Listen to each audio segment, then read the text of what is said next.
The Lumi's outpost hung in space like a glittering Christmas ornament someone had forgotten to take down, orbiting a moon that nobody cared about around a planet nobody wanted, which made it perfect for galactic diplomacy, because when you're trying to get 38 different species to agree on literally anything, neutral territory is less a preference and more a survival strategy. Talia had been stationed there for 6 months now, which was 5 months and 29 days longer than she'd expected to last, before saying something diplomatically catastrophic. She was humanity's cultural liaison, title that sounded impressive until you realized it meant she was basically a professional apology generator with a degree in anthropology and a minor in not starting interstellar incidents.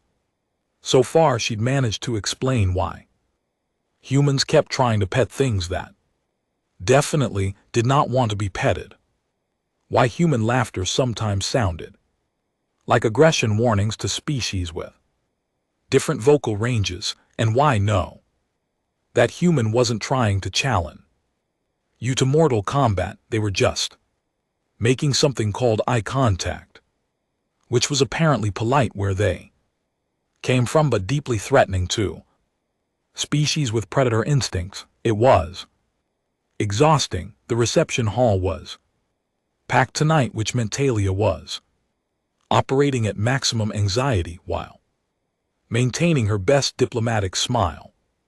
The smile that said, "I am thrilled to be here," while her brain screamed, "There are so many ways this could go wrong, and I can think of at least 40 of them right now."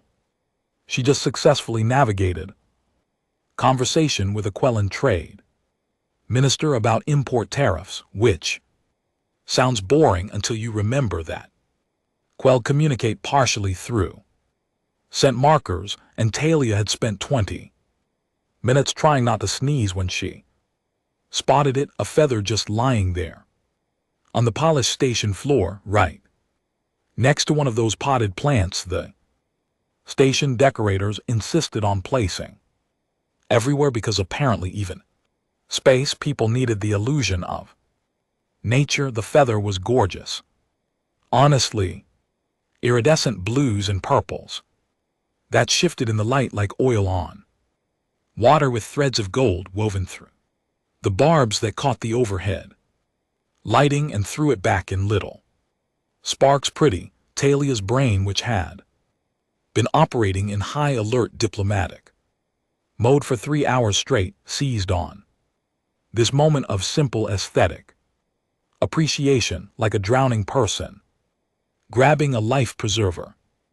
Look, a beautiful thing, a small, beautiful thing that nobody was arguing about or requiring cultural context to appreciate. Just a feather on the floor, probably fell off someone's ceremonial outfit. She bent down and picked it up. The moment her fingers closed around the shaft, she heard it. Silence, not the normal kind of silence that happens when a conversation lulls. The kind of silence that happens when everyone in a room suddenly stops breathing at exactly the same time, because something has just gone terribly, horrifically wrong, and nobody knows quite what to do about it. Talia looked up, feathers still in hand, and found herself staring at 3 pairs of enormous golden eyes, the ugly cubs. Though calling them cubs felt wildly inaccurate, given that the smallest of them still had a good 6 in on Talia's 56 frame, had gone absolutely rigid. Their pupils, which normally looked like elongated ovals, had dilated into full circles. Their tails, which had been swishing in that casual way that suggested boredom with adult diplomatic proceedings, had gone stiff as boards. And then in perfect unison, all 3 of them dropped into what could only be described as a bow, not a polite "hello, nice to meet you" kind of bow, Full prostration, foreheads touching the ground, arms extended forward in a position that looked deeply uncomfortable and profoundly submissive. "Oh no," Talia heard someone whisper. She thought it might have been her own voice, but she wasn't entirely sure, because her brain had just blue-screened. The Euclathi were one of the more prominent species in the galactic communion, and they looked like someone had taken a panther, made it walk upright, given it opposable thumbs, and then decorated it with a phoenix's worth of plumage, sleek obsidian fur, graceful builds, and elaborate crests of feathers that ranged from subtle to absolutely spectacular depending on age and status. Ambassador Kormishka, the patriarch of this particular Euclathi delegation, had a crest that could probably be seen from orbit. His 3 offspring, who were supposed to be observing diplomatic proceedings as part of their education, had more modest plumage, adolescent feathers Talia had been told still growing in. She'd thought they were lovely in an abstract, that's an interesting alien species kind of way. She'd even exchanged a few words with them earlier in the evening. Pix, the bold one, had asked her approximately 8,000 questions about Earth. UN, the anxious one, had hovered nearby, looking like he wanted to ask questions but was too nervous. Kimu, the quiet one, had just watched her with those unnerving golden eyes and said almost nothing.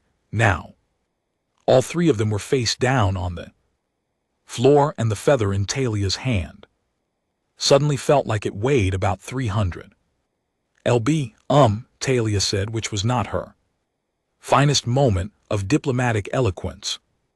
"Did I? Is this? Should I not have picked this up?" The reception hall had gone from silent to buzzing with whispers, approximately 15 different languages, none of which Talia could understand, but all of which sounded very much like, "Oh, the human just stepped in it now." Ambassador Kormishka was staring at her with an expression that cycled through shock, outrage, and then something that looked unsettlingly like calculation. His crest had flared to twice its normal size, which Talia was pretty sure was not a good sign. "You," he said, his voice carrying that resonant quality that made every Euclati sound like they were speaking from inside a cathedral, "have made a very serious claim." "I claimed a feather," Talia said, holding it up. "I'm sorry, I didn't realize it was anyone's. I can put it back." She moved to set it down on the nearby table. All 3 cubs made a sound that could only be described as distressed chittering. "No, matriarch," said his voice cracking slightly, "you cannot relinquish what has been claimed." Matriarch, Talia's supervisor, Phillips, materialized at her elbow with the kind of speed that suggested he'd been watching this interaction and had sprinted across the room the moment things went sideways. Phillips was a good supervisor in that he generally left Talia alone to do her job, but he was also the kind of person who broke out in hives when diplomatic incidents occurred. He was currently looking like he was about to break out in hives. "Ambassador Kormishka," Phillips said, his voice pitched in that careful diplomatic register that meant he was absolutely panicking internally. "Perhaps we could discuss this matter in a more private setting." "Indeed," Hormishka said, his tail lashing once sharply. "Conference room now. The human will bring the cubs. The human has a name," Talia muttered, but she said it quietly enough that hopefully only Phillips heard. He shot her a look that very clearly communicated not the time. The cubs rose from their bows with obvious reluctance, keeping their heads lowered, their eyes fixed on Talia with an intensity that made her skin prickle. They moved to flank her, forming a triangle pattern with her at the center. And when she started walking toward the conference rooms, they matched her pace. Exactly. Why are they doing that? Talia whispered. To Phillips, I have no idea. Phillips whispered back, but please, for the love of everything, do not make it worse. The conference room was one of the smaller ones, which meant it was only designed to hold about 20 people instead of 100. The Euclide delegation filed in first, followed by Talia and her extremely attentive shadow trio. Then Phillips and a couple of other human staffers who looked like they desperately wished they were anywhere else. Kormishka stood at the head of the table, his crest still flared, his golden eyes fixed on Talia with an expression she couldn't quite read. Sit, he said. Talia sat. The cubs immediately arranged themselves on the floor beside her chair, which seemed unnecessary given that there were plenty of empty seats, but at this point she was just rolling with it. Okay, Talia said, setting the feather carefully on the table. Can someone please explain what just happened? Because from my perspective, I picked up a pretty feather, and now these three are acting like I'm their new mom, and I'm getting the feeling I accidentally did something culturally significant. Kormishka's eye twitched just slightly. You did not accidentally do anything. You have quite impossibly declared yourself their matriarch. The room went very, very quiet. Talia blinked. I'm sorry, I what you claimed them, Kormishka said, biting off each word like it personally offended him. By rights of the Plume Challenge, you have declared yourself the guiding matriarch of my 3 offspring, and by the ancient laws of my people, that bond is now sealed. Talia looked at the feather, looked at the cubs who were staring at her with expressions of pure devotion, looked at Phillips, who had gone pale, looked back at Korishka.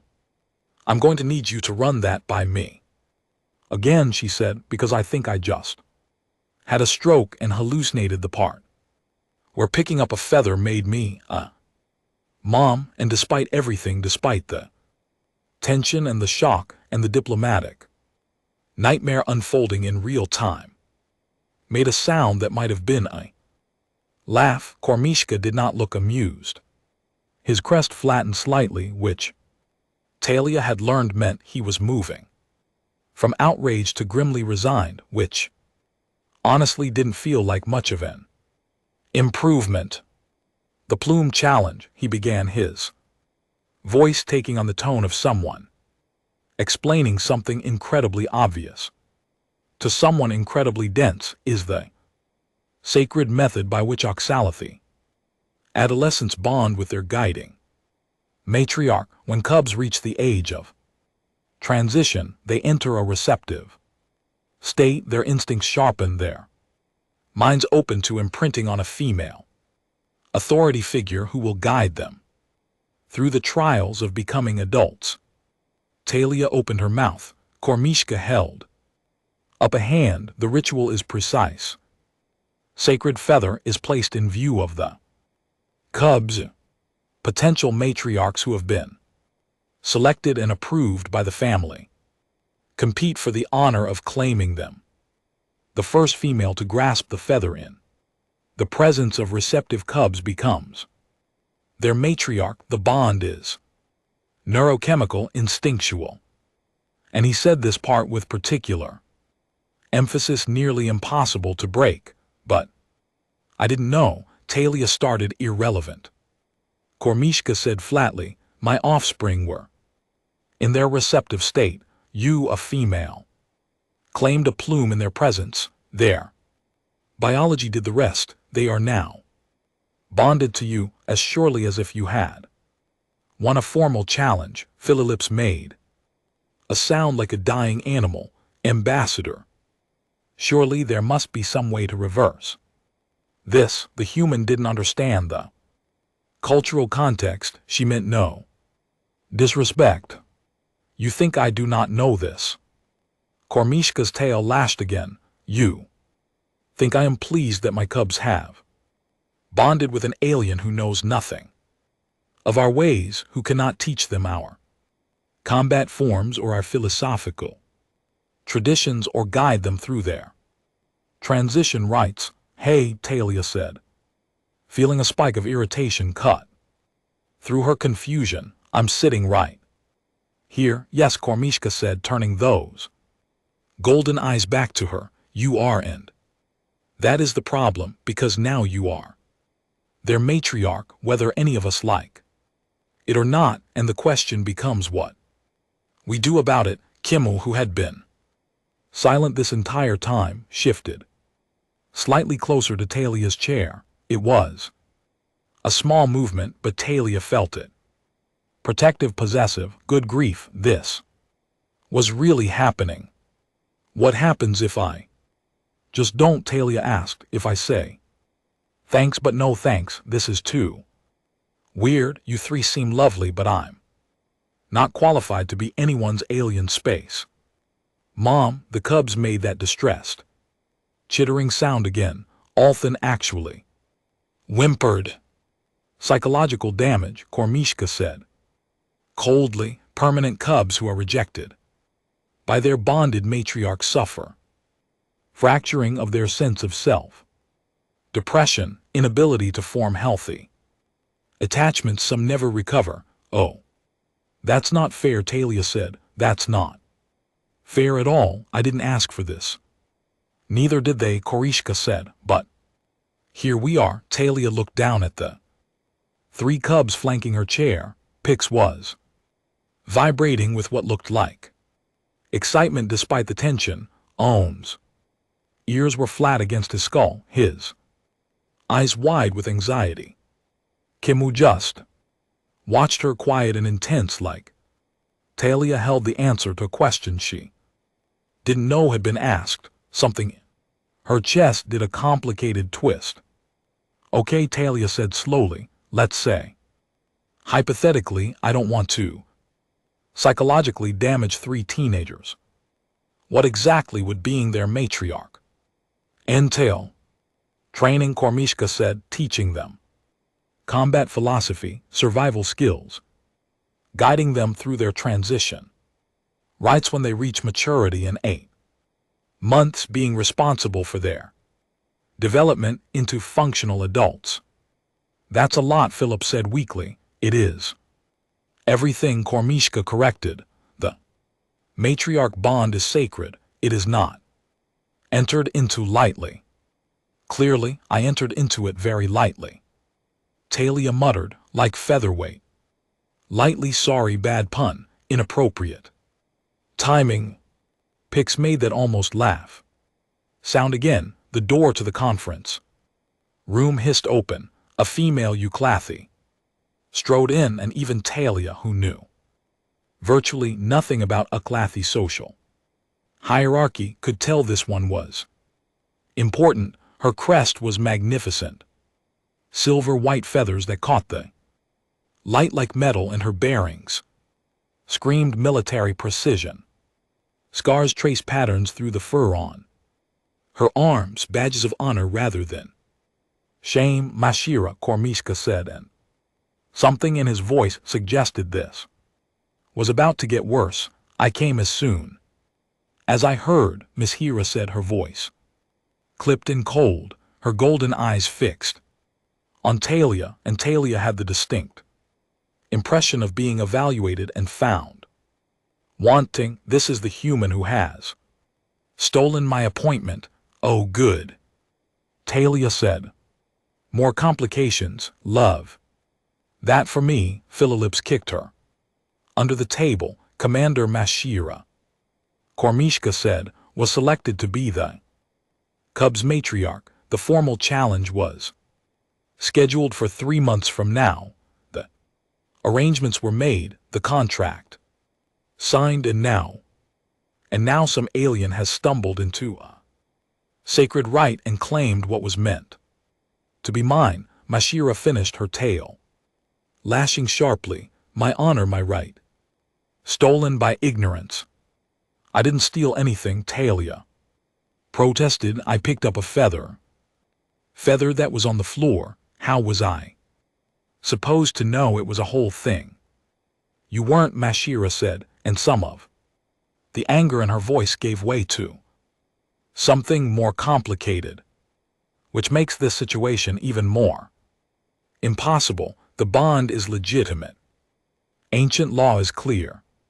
The first female to claim the plume in the presence of receptive cubs becomes matriarch. Intent is irrelevant. So what are my options here? Talia asked. Reject them and damage them for life, or become an alien space mom with zero qualifications. There is a third option, Kormishka said, the trials of worthiness. If you undergo the trials and succeed, you prove yourself capable of guiding them. If you fail, the bond can be broken. Without damage to the cubs, they would be free to bond with another. How often do people fail these trials? Talia asked. Rarely, Mashira said. Because only qualified individuals enter the plume challenge to begin with. You, human, are not qualified. Wow, tell me how you really feel, Talia said. I am being honest, Mashira said. You know nothing of our ways. You cannot fight as we fight. You cannot teach them what they need to know. You are a liability. Talia felt her jaw tighten. She'd spent 6 months dealing with diplomatic nicety, swallowing her pride, apologizing for things that weren't her fault, and yes, this situation was objectively ridiculous. Yes, she'd accidentally triggered some massive cultural event, but sitting here, listening to this warrior woman tell her she was worthless, that was starting to tick her off. So what you're saying, Talia said slowly, is that if I do these trials and somehow manage to pass, you'll accept that an ignorant human can be their matriarch if you pass the trials of worthiness? Koromishka said. Then by ancient law, your claim is legitimate, even if it began an accident. Talia looked at Phillips, who was shaking his head frantically in the universal gesture of, please do not do what I think you're about to do. She looked at Mashira, who was staring at her with obvious contempt. She looked down at the 3 cubs still flanking her chair like honor guards. Pix was practically vibrating with hope. Own looked terrified. Kimu's golden eyes were fixed on her face with an intensity that made Talia's heart do something complicated. Fine, Talia said. I'll do your trials. Phillips made a sound like someone had punched him in the stomach. Mashira's ears flicked forward in surprise. You cannot be serious. I'm completely serious, Talia said, standing up. Cubs immediately rose with her, maintaining their protective triangle formation. You want to prove I'm not qualified? Great, give me your trials. I'll either pass and earn the right to guide these 3, or I'll fail and you can have what you wanted in the first place. Either way, we settled this properly instead of arguing about feathers. Kormishka studied her for a long moment. Then slowly his crest lowered to a more neutral position. Very well, the trials begin tomorrow. I hope you understand what you have agreed to, human. Talia, she said. My name is Talia, and trust me, I rarely understand what I'm agreeing to, but I'm stubborn, so here we are. Pix made a sound that was definitely a laugh this time.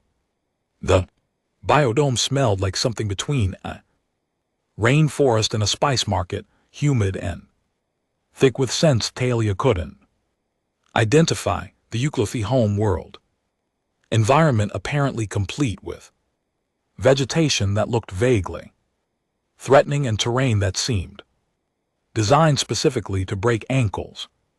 Talia stood at the starting point, wearing what passed for athletic gear in her quarters, which was basically leggings and a tank top that were definitely not designed for alien jungle hunting trials. The cub sat in the observation deck above, pressed against the transparent wall, watching her with an intensity that made her feel like she was both their greatest hope and their imminent disappointment. No pressure. Mashira stood beside the biodome entrance, her expression one of polite skepticism that somehow conveyed, "This is going to be embarrassing for you, and I will enjoy watching it." Kormishka was there too, along with what appeared to be a dozen other Uklathi officials, because apparently Talia's inevitable failure needed an audience. The hunt, Kormishka announced, his voice carrying across the biodome, tests a matriarch's ability to protect and provide. You will track and capture the apex predator. It is holographic, but the simulation is precise. Tag it with a paint marker and you succeed. Fail to tag it within 2 hours or sustain what would be fatal injuries, and you fail. What's the predator? Talia asked. Hologram flickered to life in the center of the biodome. It looked like someone had crossed a wolf with a monitor lizard and given it anger management issues. 6 legs, scales that rippled like liquid metal, and teeth that were definitely not for show. That's lovely, Talia said. Really brings out the existential dread in me. The Uklathi hunt these on our home world, Mashira said. A true matriarch faces them with claw and fang. What will you do, human? Throw your soft body at it and hope. Talia looked at the predator simulation, then at the paint marker in her hand, then at the jungle terrain spread out before her. Her anthropology degree had not prepared her for this. Her cultural liaison training had definitely not prepared her for this. But her childhood spent watching nature documentaries, and her college years spent studying human hunting strategies across cultures. Maybe, just maybe, when does it start? Talia asked. Now, Kormishka said. The predator vanished into the jungle. Talia took a breath, ignored the voice in her head that was screaming about how ridiculous this was, and moved into the vegetation. The observation deck was silent. PL had his face pressed so close to the window that his breath was fogging it. Uthan was gripping the railing with claws fully extended. Kimu watched with that unnerving stillness that seemed to be her default state. She is going to die, Mashira said, though her tone suggested it was more observation than concern. The hologram cannot actually kill her, Kormishka replied. I meant of embarrassment. In the biodome, Talia was not behaving like any Uklathi hunter they'd ever seen. She wasn't stalking through the underbrush with predatory grace. She wasn't tracking the creature's scent or listening for the sound of its movement through the terrain. She was examining the environment itself. The biodome was sophisticated, designed to replicate every aspect of Uklathi hunting grounds, which meant it had the same ecological patterns, the same ambient sounds, the same environmental factors. Talia had spent 6 months studying alien cultures, which included studying their environments, their ecosystems, their natural patterns. Humans, she'd learned in her anthropology classes, were persistent hunters. Not the fastest, not the strongest, but absolutely stubbornly relentless and pretty good at thinking sideways when direct.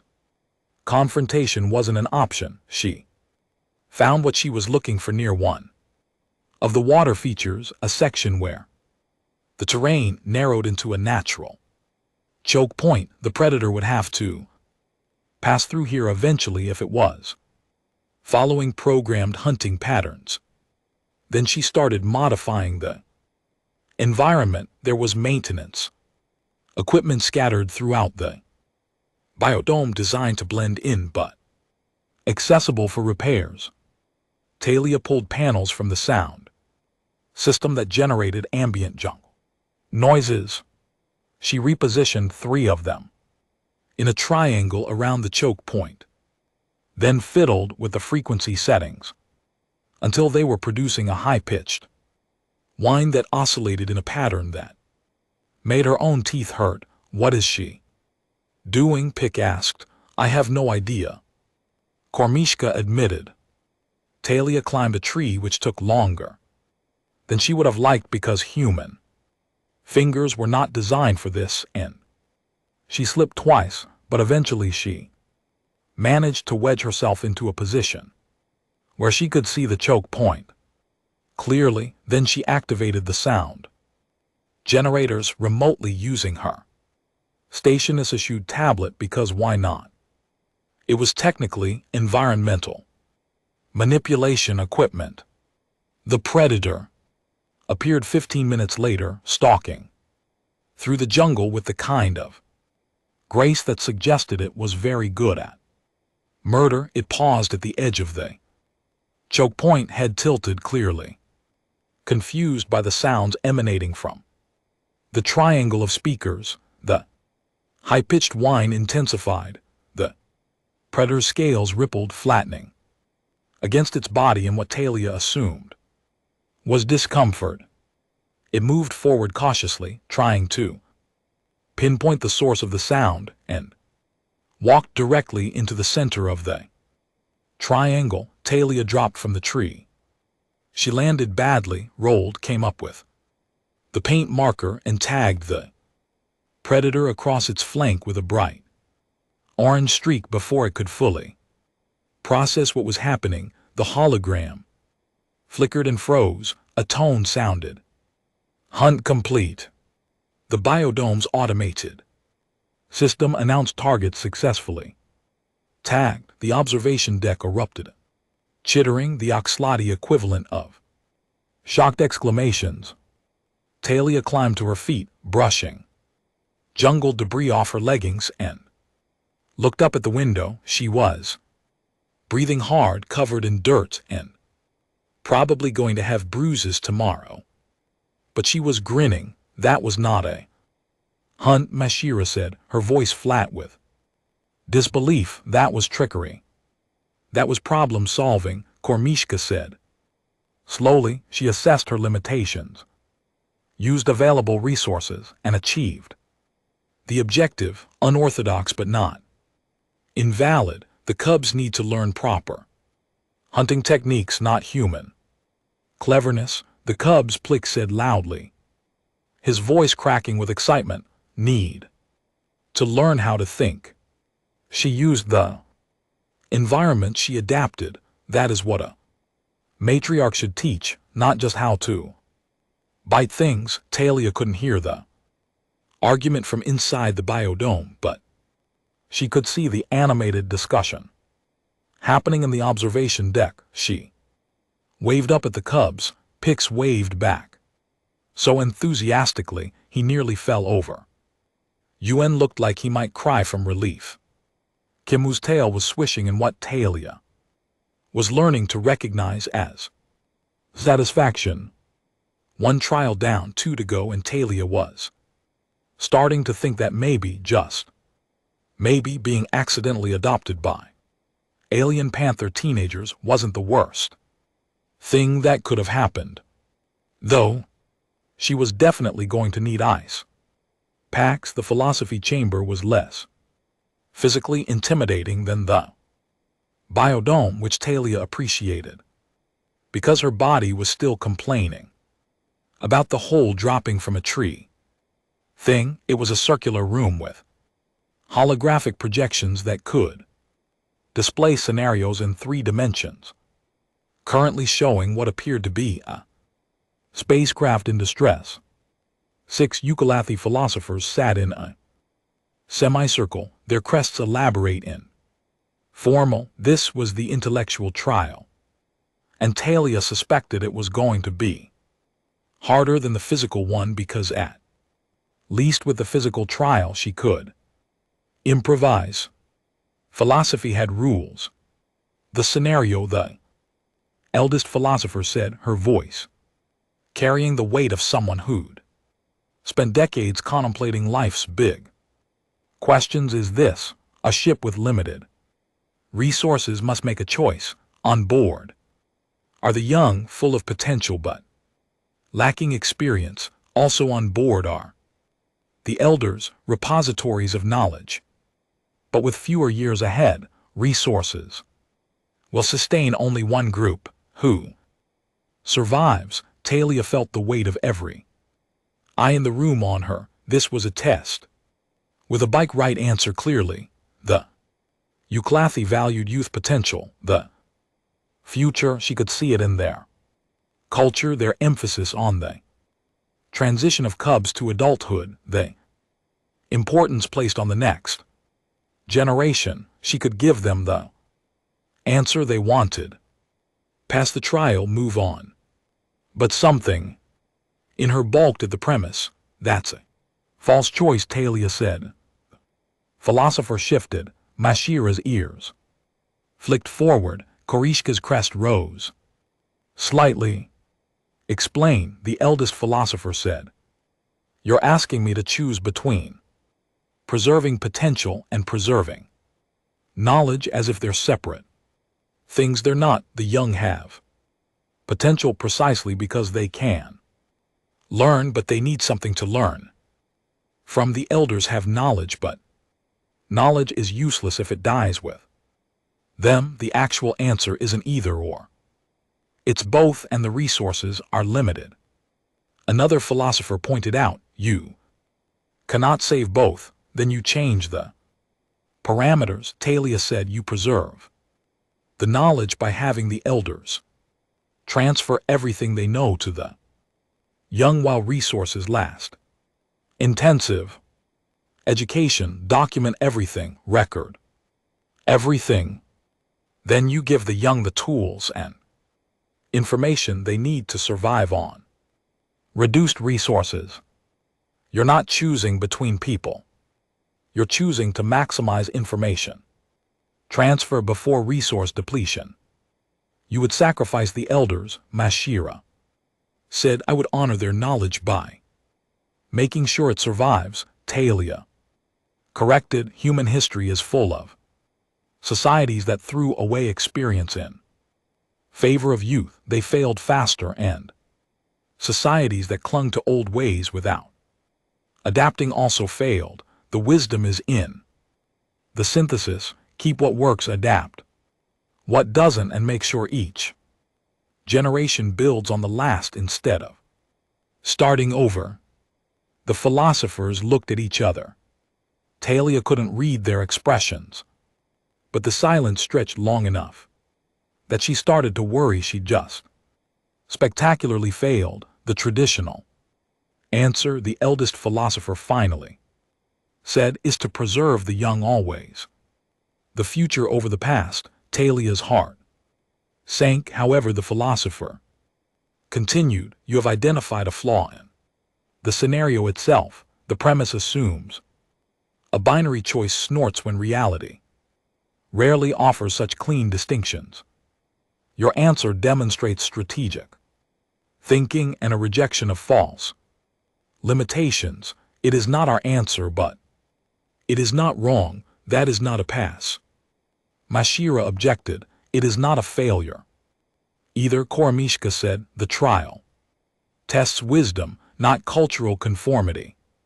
She has demonstrated wisdom even if it differs from our traditions. The philosophers conferred quietly.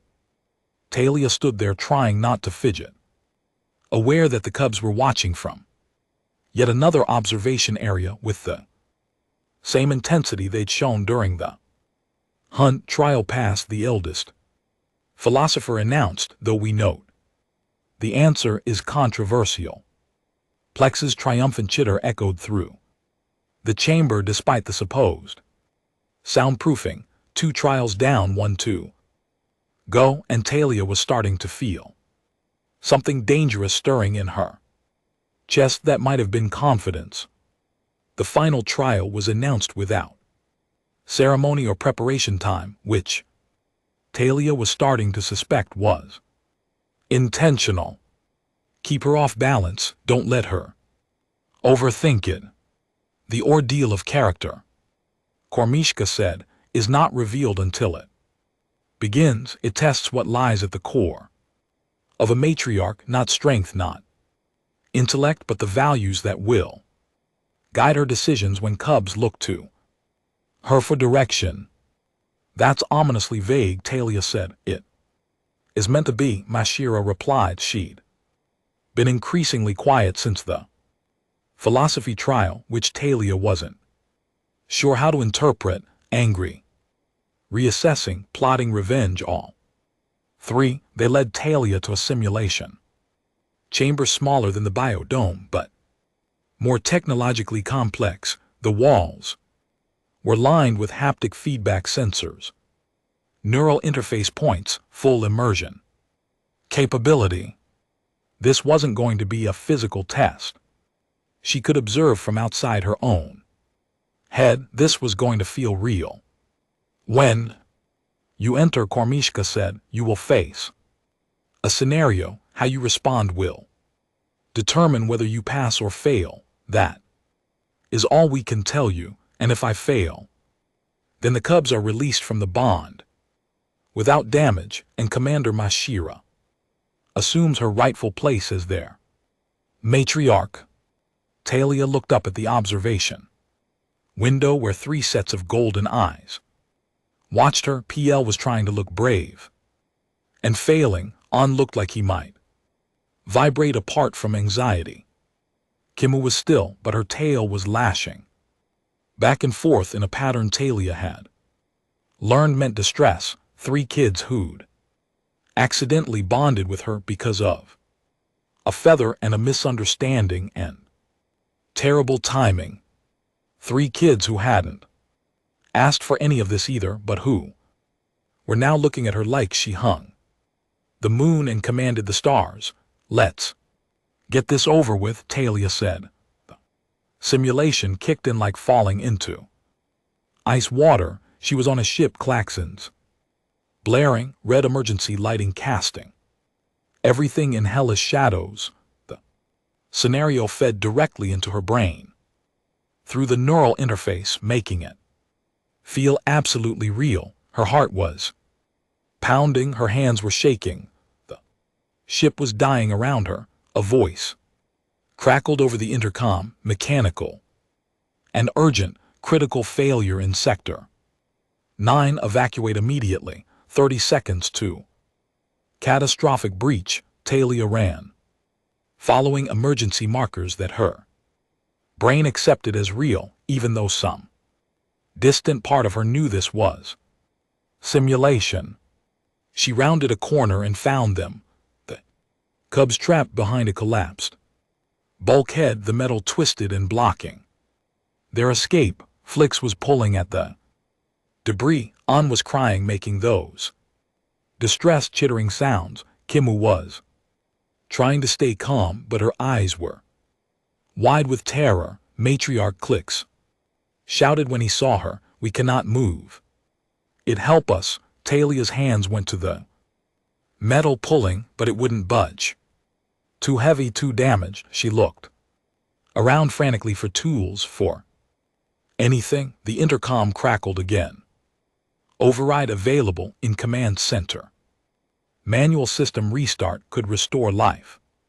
Support to all sectors requires immediate action. 20 seconds. Talia looked at the command center indicator on the wall opposite direction from the cubs.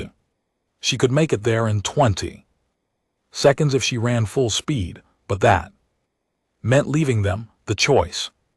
Crystallized with horrible clarity, save the cubs or save the ship, save 3 lives she was responsible for, or save the hundreds of people on board by restoring systems, personal responsibility, or greater good. Trolley problem wearing a spacesuit.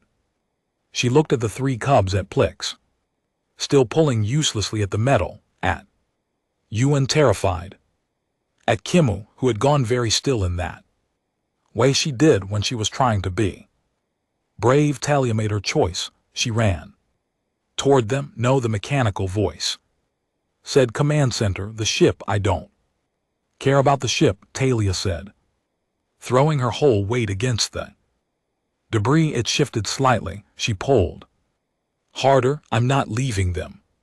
"But the mission?" "To hell with the mission," Talia shouted. She got her fingers under an edge of metal and pulled until her muscles screamed. The debris shifted more.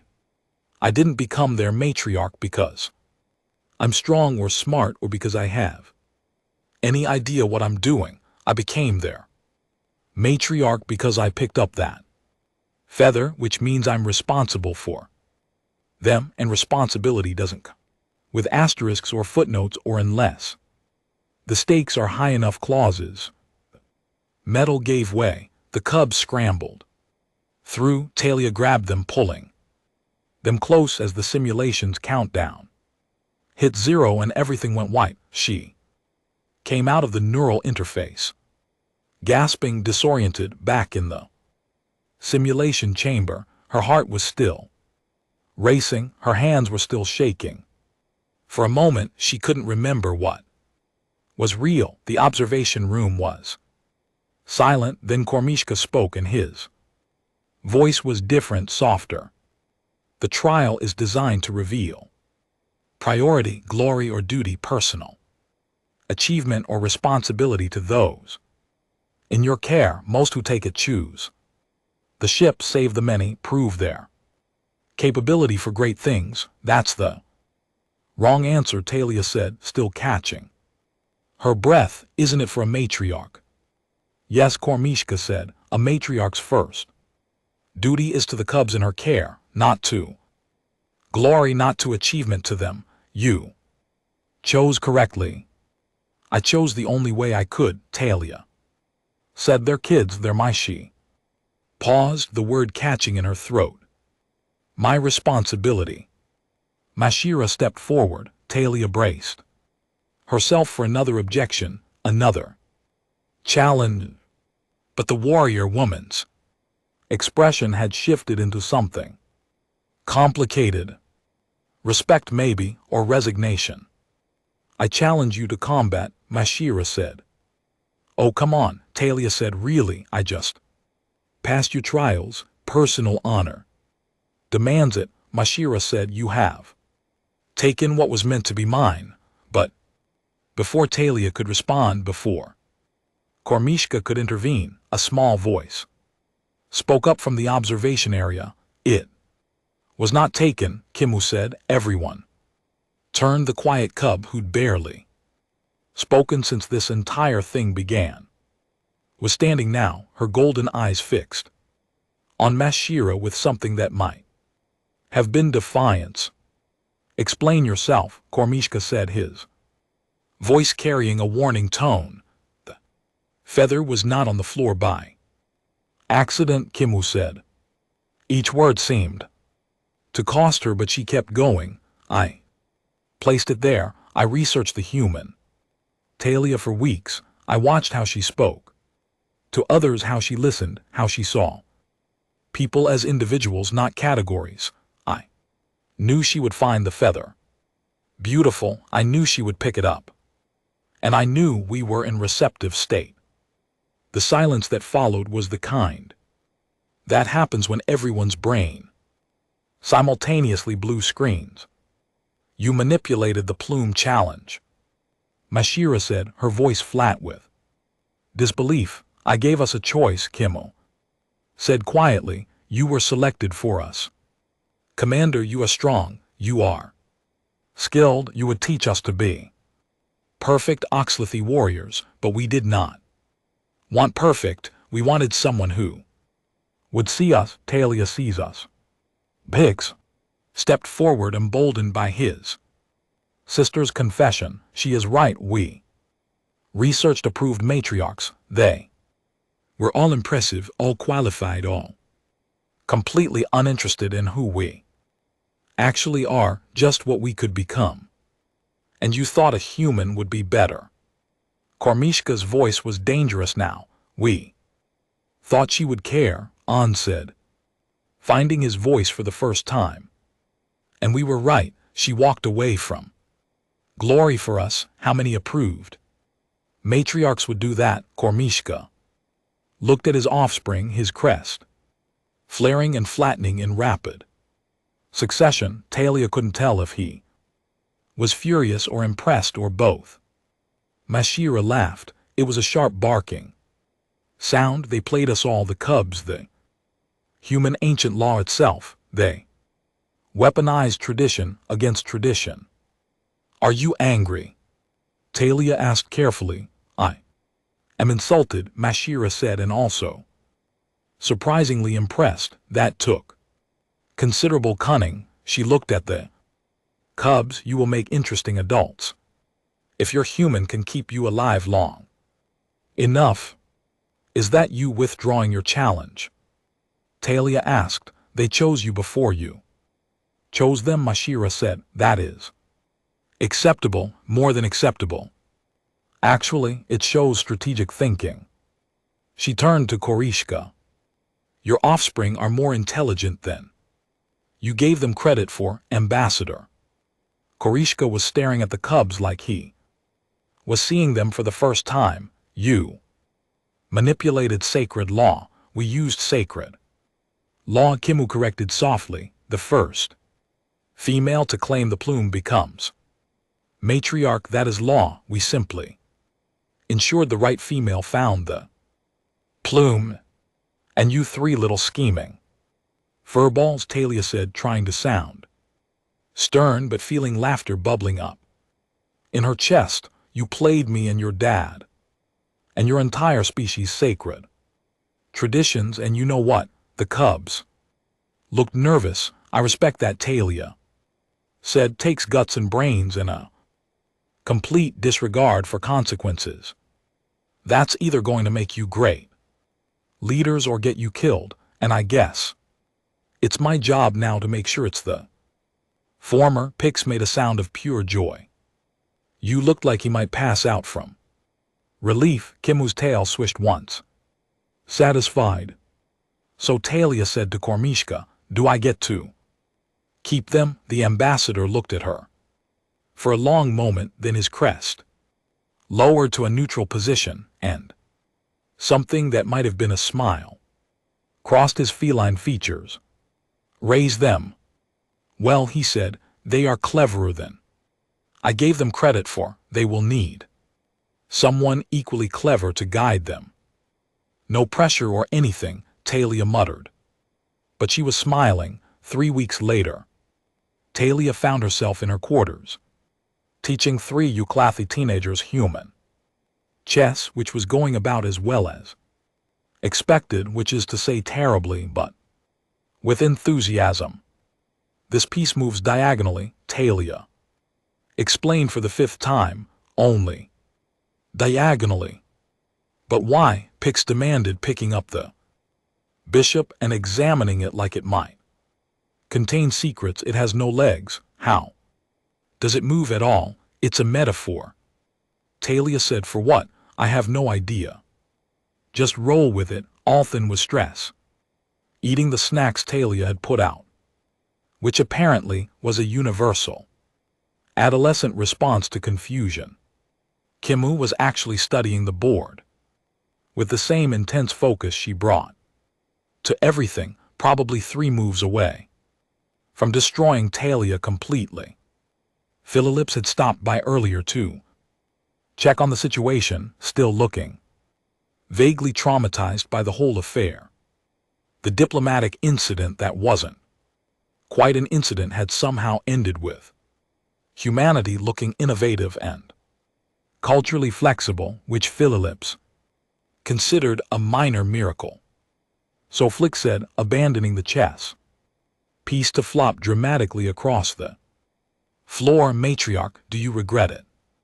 Picking up the feather, Talia looked at the three of them, strange, alien, complicated, and somehow irrevocably hers. Now she thought about the trials, the fear, the absurdity of the entire situation. She thought about the bruises still fading from the hunt and the way her brain still occasionally tried to solve the trolley problem differently. Kid, she said, I regret nothing except maybe not wearing more protective gear before you three try to teach me your version of gentle sparring. I'm still finding bruises. They all laughed, that chittering sound that was growing familiar. Warm outside the viewport, Earth hung in the distance, blue and white and impossibly far from where she'd started, but here, now surrounded by her accidental family, Talia thought maybe she was exactly where she needed to be. Besides, she added, picking up the iridescent feather she'd kept on her desk, it really was a pretty feather.